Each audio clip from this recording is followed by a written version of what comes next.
Panibagong reklamong plunder at graft ang inihain ni dating Senador Antonio Sonny Trillanes IV at miyembro ng isang civil society group sa Office of the Ombudsman laban kay Vice President Sara Duterte.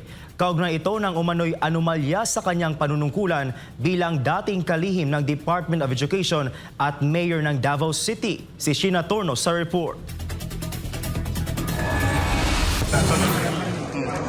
Makakapal na mga dokumento ang dala-dala ng isang civil society group na the silent majority sa Office of the Ombudsman umaga ng Miyerkules. Kasama ng grupo ang dating senador na si Antonio Sonny Trillanes IV para maghain ng patong-patong na reklamo laban kay Vice President Sara Duterte. Kabilang sa mga kasong isinampa ang plunder, graft at malversation, kaugnay ito na umano'y anomalya sa kanyang panunungkulan bilang dating kalihim ng Department of Education at Mayor ng Davao City.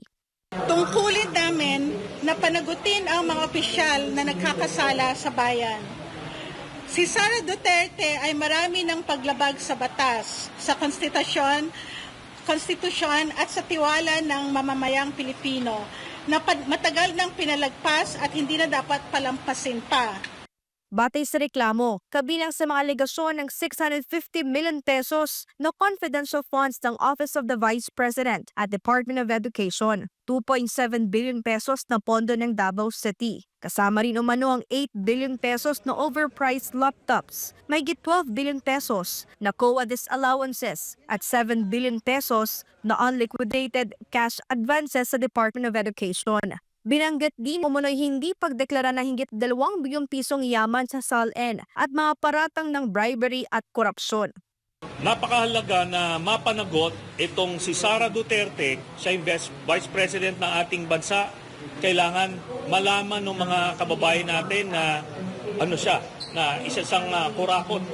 Nanawagan si Trillanes sa Office of the Ombudsman na agarang kumilos sa mga alegasyon na kinaharap ngayon ng Vice Presidente. Desyembre noong nakarang taon ang unang maghain ng grupo ni dating BSP Undersecretary Shelo Magno ng kaparehong reklamo kaugnay ng mga irregularidad sa confidential funds. Sa ngayon, wala pang pahayag na inilalabas si Vice President Duterte sa mga alegasyong isinampa laban sa kanya sa Ombudsman.